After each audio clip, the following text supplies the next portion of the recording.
Salam sejahtera kepada saudara seiman di dalam Kristus Yesus dimanapun berada saat ini. Selamat berjumpa kembali melalui channel AB Ministry ini. Semoga tetap memberkati saudara-saudara dimanapun saat ini berada. Sebelum kita mendengarkan firman Tuhan yang menjadi khotbah kepada kita di minggu Advent keempat ini, pada tanggal 18 Desember 2022, dengan tema Sambutlah Dia yang dijanjikan Allah, yang tertulis dalam Roma pasal 1 ayat 1 sampai yang ke-7. Sebelumnya, mari kita berdoa. Damai sejahtera Allah yang melampaui segala akal, itulah yang memelihara hati dan pikiranmu di dalam Kristus Yesus Tuhan kita. Amin. Roma pasal 1 ayat 1 sampai ayat yang ke-7, demikian pembacaan firman Tuhan dari Paulus, hamba Kristus Yesus, yang dipanggil menjadi rasul dan dikuduskan untuk memberitakan Injil Allah. Injil itu telah dijanjikannya sebelumnya dengan perantaraan nabi-nabinya dalam kitab-kitab suci tentang anaknya yang menurut daging diperanakkan dari keturunan Daud dan menurut roh kekudusan dinyatakan oleh kebangkitannya dari antara orang mati, bahwa ia adalah anak Allah yang berkuasa, Yesus Kristus Tuhan kita. Dengan perantaraannya kami menerima kasih karunia dan jabatan rasul untuk menuntun semua bangsa supaya mereka percaya dan taat kepada namanya. Kamu juga termasuk di antara mereka. Kamu yang telah dipanggil menjadi milik Kristus. Kepada kamu sekalian yang tinggal di Roma, yang dikasihi Allah, yang dipanggil dan dijadikan orang-orang kudus, kasih karunia menyertai kamu dan damai sejahtera dari Allah Bapa kita dan dari Tuhan Yesus Kristus. Demikian pembacaan firman Tuhan. Bapak, Ibu, saudara-saudari yang terkasih dalam nama Tuhan Yesus Kristus, di dalam kehidupan kita sehari-hari, nama baik akan selalu dikenang dan membawa simpati dan nilai positif bagi banyak orang. Nama buruk juga akan selalu dikenang, namun dia menimbulkan nilai yang negatif, bahkan jadi cemooh bagi orang yang mendengar dan yang mengenangnya. Untuk itu saudara-saudara, milikilah nama baik, sehingga ketika orang mendengar tentang kita, mereka bisa memberikan kesan yang baik. Bahkan mereka rindu untuk bertemu karena kebaikan yang kita lakukan di tengah-tengah kehidupan kita. Bapak, Ibu, saudara-saudara, khotbah kita pada minggu ini berbicara tentang Rasul Paulus yang ingin berkunjung ke Roma, dan hal ini dilandasi karena kebaikan yang dilakukan oleh jemaat Kristen di Roma ketika itu. Sehingga ketika Paulus mendengar berita baik tentang mereka, Paulus merasa tertarik dan ingin berkunjung, walaupun sesungguhnya jemaat Roma tidak didirikan oleh Paulus, tapi karena kebaikan dan iman jemaat Kristen di Roma, ia ingin mengunjungi mereka. Saudara-saudara, hal tersebut bisa kita lihat di Roma pasal 1 ayat yang ke-8. Di sana dikatakan, pertama-tama aku mengucap syukur kepada Allahku oleh Yesus Kristus atas kamu sekalian, sebab telah tersiar kabar tentang imanmu di seluruh dunia. Rupanya bukan cuman kepada Paulus tersiar kabar tersebut, tapi Paulus katakan saking terkenalnya iman mereka, Paulus mengatakan sudah tersiar sampai ke seluruh dunia. Saudara-saudara, hal ini dilanjutkan Paulus, kita lihat di ayat 10 dan ayat 11 tentang keinginannya untuk mengunjungi mereka. Di ayat 10 dan 11 dikatakan, aku berdoa, semoga dengan kehendak Allah aku akhirnya beroleh kesempatan untuk mengunjungi kamu, sebab aku ingin melihat kamu untuk memberikan karunia rohani kepadamu guna menguatkan kamu. Keinginan Paulus, saudara-saudara, untuk berkunjung adalah karena kabar baik tentang iman jemaat Kristen di Roma. Dan sebelum berkunjung, Paulus terlebih dahulu mengirimkan suratnya. Dan itulah khotbah kita hari ini. Dan ketika kita melihat pasal pertama ini, selain daripada perkenalan Paulus akan dirinya, ada hal yang paling menarik yang perlu kita pahami, yakni penjelasan tentang Injil dan tentang siapa Yesus yang disebut Kristus. Yesus Kristus sudah dijanjikan jauh sebelum kedatangannya. Janji kedatangannya itu dinyatakan dalam sejarah perjalanan kehidupan manusia bersama dengan Tuhan. Janji itu adalah janji keselamatan dan kehidupan bagi umat manusia. Dia datang sebagai Allah dalam rupa manusia dan disebut sebagai keturunan Daud. Dia lahir dengan rancangan Allah sendiri. Hidupnya juga dalam hikmat dan kuasa Allah.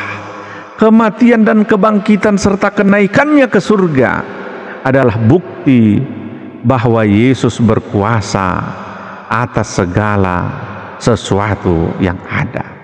Ini dijelaskan Paulus lagi kepada jemaat Roma sehingga mereka benar-benar teguh di dalam iman kepada Tuhan Yesus Kristus. Dan ini juga dijelaskan kepada kita semua tentang siapa Yesus itu, sehingga setiap kita juga yang mendengarkan khotbah ini, iman kita senantiasa teguh di dalam Tuhan Yesus apapun yang terjadi di tengah-tengah kehidupan kita. Saudara-saudara, melalui khotbah kita hari ini ada dua hal penting yang mau disampaikan kepada kita semua. Yang pertama, pemanggilan seseorang adalah atas kehendaknya.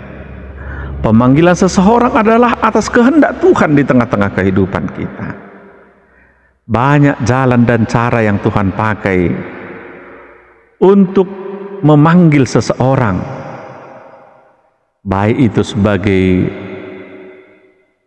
pelayan Tuhan atau sebagai apapun di tengah-tengah kehidupan manusia.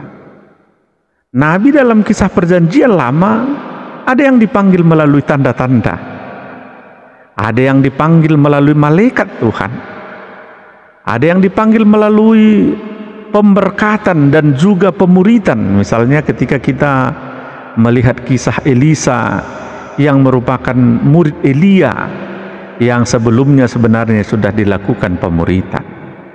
Pemanggilan murid-murid Yesus misalnya dilaksanakan oleh Yesus Kristus sendiri kepada ke-12 orang muridnya yang disebut sebagai apostel. Beda lagi dengan pemanggilan kepada Paulus yang sebelumnya namanya adalah Saulus. Dulu Saulus dikenal sebagai orang pembenci Kristus yang memburu orang-orang percaya kepada Kristus. Namun saudara-saudara, dalam perburuannya, dalam pengejarannya kepada orang-orang percaya, justru disitulah Tuhan memanggilnya sebagai pemberita Injil, dan pada saat itulah namanya berubah menjadi Paulus. Kisah lengkapnya bisa kita baca dalam Kisah Para Rasul 9. Pemanggilan para nabi, pemanggilan murid-murid Yesus dan Paulus adalah bukti bahwasanya Allah memiliki kuasa, hikmat yang mampu mengubahkan manusia sesuai dengan kehendaknya. Kuasa itu adalah kuasa yang tidak dapat disangkal oleh siapapun. Allah memiliki kuasa atas diri kita dan kehidupan kita di dunia ini. Pemanggilan Allah yang berkuasa kepada manusia yang memiliki banyak keterbatasan itu menjadikan alasan yang mutlak bahwasanya setiap orang yang mau mengikut Allah, dia adalah hamba Allah. Dalam hal ini yang dimaksudkan sebagai hamba Allah ialah penerima permintaan Allah sekaligus pelaksana maksud Allah di dalam kehidupannya untuk menjadi rasul yang dikuduskan menjadi pemberita Injil. Dengan demikian Allah menyatakan kuasanya terhadap Paulus dan berdampak bagi Paulus sebagai seorang yang memperoleh pengudusan dan menjadi pemberita Injil, sehingga Injil sampai kepada orang melalui kuasa pemanggilan tersebut. Saudara-saudara, kepada kita semua, tentu ketika kita merenungkan bagaimana pemanggilan Allah terhadap kehidupan kita hari ini, tentu mau mengingatkan kepada kita semua bahwasanya kita sesungguhnya telah dipanggil oleh Tuhan menjadi apapun keberadaan kita hari ini. Pemanggilan Allah kepada masing-masing kita yang mendengarkan khotbah ini bukan saja pemanggilan yang dimaksud hanya sebagai pelayan Tuhan atau pendeta, sintua, bibelfrau dan lain sebagainya, tapi Allah memanggil dan mengutus kita melakukan setiap apapun yang boleh kita lakukan lewat setiap profesi yang bermacam-macam yang kita geluti hari ini. Sesungguhnya itu adalah panggilan Tuhan kepada masing-masing kita, dan Tuhan mau kita dapat melakukan kehendak-Nya melalui pekerjaan dan profesi kita masing-masing. Tuhan mau melalui apapun profesi kita hari ini, mau mengingatkan kita bahwasanya sesungguhnya itu tidak kebetulan saja, tapi Allah lah yang memilih kita, memanggil kita untuk pekerjaan itu. Dan satu hal yang pasti, ketika kita menyadari bahwasanya itu adalah panggilan Tuhan, maka kita juga harus menyadari bahwa Tuhan pasti memampukan orang-orang yang dipanggilnya untuk melakukan setiap hal yang baik yang akan dilakukan di setiap pekerjaan, di setiap pelayanan yang kita geluti hari ini. Untuk itu lakukanlah panggilan Tuhan dengan penuh tanggung jawab, karena keberadaanmu hari ini bukan karena kebetulan, tapi karena kehendak Tuhan di dalam kehidupanmu. Sama seperti Paulus tadi, walaupun sebelumnya dia adalah pembenci orang-orang Kristen, pembenci pengikut Kristus, tapi ketika Tuhan memanggil dia, dengan cara Tuhan sendiri, Tuhan bisa mengubahkan dia dari pembenci menjadi pengagum, bahkan mencintai dengan setulus hati dan mengabarkan, menyaksikan tentang Kristus di tengah-tengah kehidupannya. Saudara-saudara, yang kedua, Yesus adalah anak Allah yang penuh kuasa. Janji kedatangan juru selamat yang dijanjikan dalam perjanjian lama, janji kedatangannya itu bukanlah semata-mata berita bohong saja. Kedatangannya adalah janji Allah, bukan janji manusia atau janji pihak lain. Kalau biasanya kita perhatikan di tengah-tengah keberadaan kehidupan kita hari ini, janji itu seringkali tidak ditepati. Tapi melalui firman Tuhan kali ini mau menyampaikan kepada kita bahwasanya janji Tuhan itu adalah ya dan amin, walaupun pelaksanaannya seturut dengan kehendak Tuhan sendiri. Janji Tuhan itu pasti ditepati di tengah-tengah kehidupan manusia, walaupun seperti kami sampaikan tadi, pelaksanaannya bergantung kepada Tuhan. Yang pasti kita diharapkan mau tetap setia, sabar menanti janji Tuhan yang pasti akan dinyatakan dalam kehidupan kita. Bapak, Ibu, saudara-saudara, melalui firman Tuhan ini mau disampaikan juga kepada kita bahwa Yesus Kristus sudah menunjukkan bahwa dirinya berkuasa atas kematian. Terbukti dalam kebangkitannya dari kematian pada hari yang ketiga. Walaupun Yesus Kristus menjalani kematian, bukan berarti dia tidak berkuasa atas kematian. Namun kematian Tuhan Yesus adalah bukti bahwa dia berkuasa atas kematian. Melalui kebangkitannya memberikan bukti bahwasanya dia sudah mengalahkan kematian itu sendiri.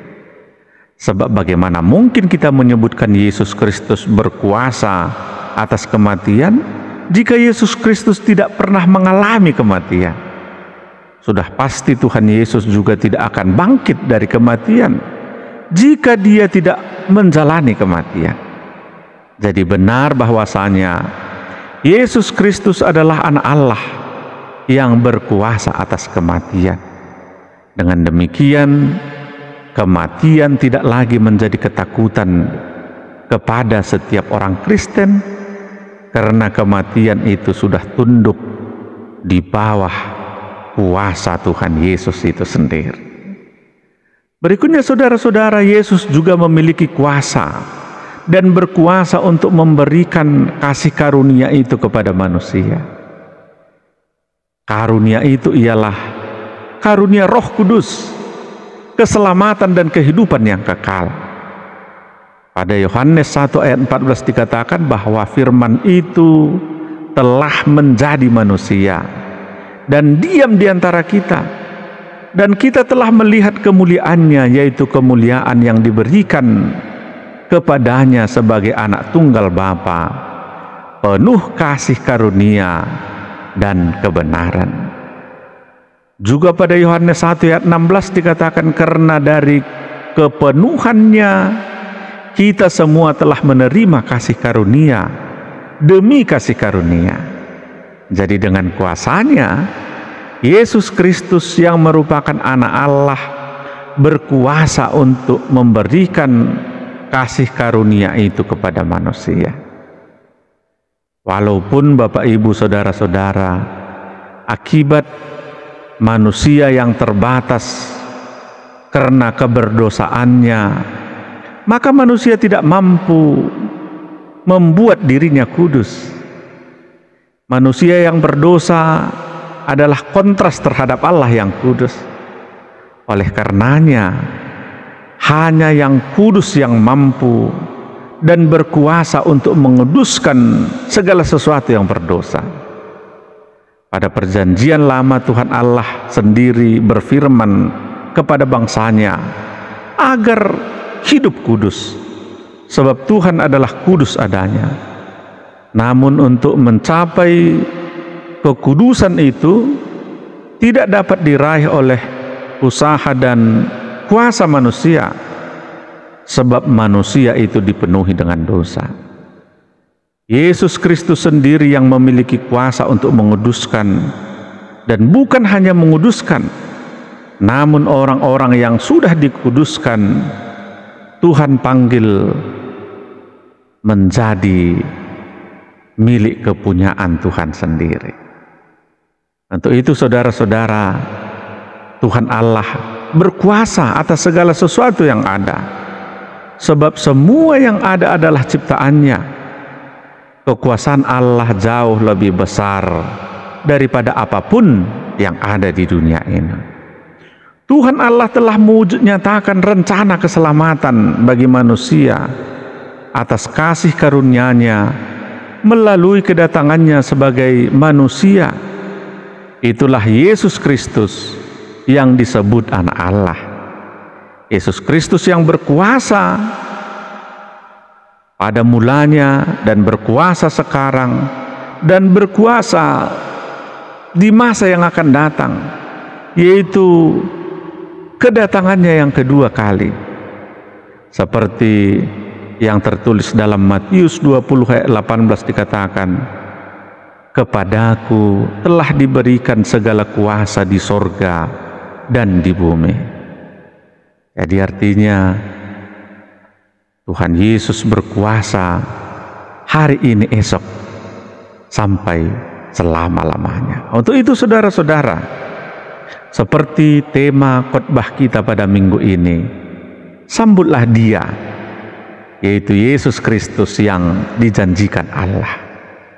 Dengan cara apa kita menyambutnya, saudara-saudara? Sebagai refleksi penyambutan kita kepada Tuhan Yesus di minggu-minggu Advent ini, biasanya ketika minggu Advent tiba, gereja-gereja disibukkan dengan kegiatan membersihkan gereja, menghiasi dengan pernak-pernik Natal. Rumah kita juga dihiasi dengan pernak-pernik Natal. Ada perayaan-perayaan Natal yang luar biasa, bahkan dengan hingar-bingarnya, gegap gempitanya. Dengan demikian kita menganggap bahwa itulah penyambutan kita akan kedatangan Tuhan Yesus. Saudara-saudara, yang menjadi pertanyaan adalah, apakah itu salah? Itu tidak salah, saudara-saudara, tapi seringkali karena kesibukan manusia dalam menghias, menyambut dengan segala pernak-pernik yang ada, kita kadang melupakan bahwasanya sesungguhnya kedatangan Tuhan Yesus itu penuh dengan keheningan. Yesus lahir di kandang Betlehem, penuh dengan keheningan malam yang jauh dari keramaian, yang jauh dari hingar-bingar perayaan-perayaan musik dan lain sebagainya. Jadi yang paling penting adalah sambutlah Dia dengan iman, sambutlah Dia dengan sukacita dan damai sejahtera, sambutlah Dia sesuai dengan kemampuan kita masing-masing. Sejauh apa kita bisa menyambutnya, karena sesungguhnya yang Tuhan harapkan adalah hati setiap kita yang tulus menyambut kelahirannya. Selamat Advent. Tuhan Yesus memberkati kita semua. Amin. Mari kita berdoa. Terima kasih Tuhan buat firman-Mu yang boleh kami dengarkan, yang menjelaskan kepada kami tentang Yesus Kristus, Raja Damai, penebus kami. Ajari kami untuk selalu mengenal Engkau, sehingga iman kami semakin teguh dalam menyambut Engkau dalam hidup kami, Dalam nama Yesus Kristus kami berdoa. Amin.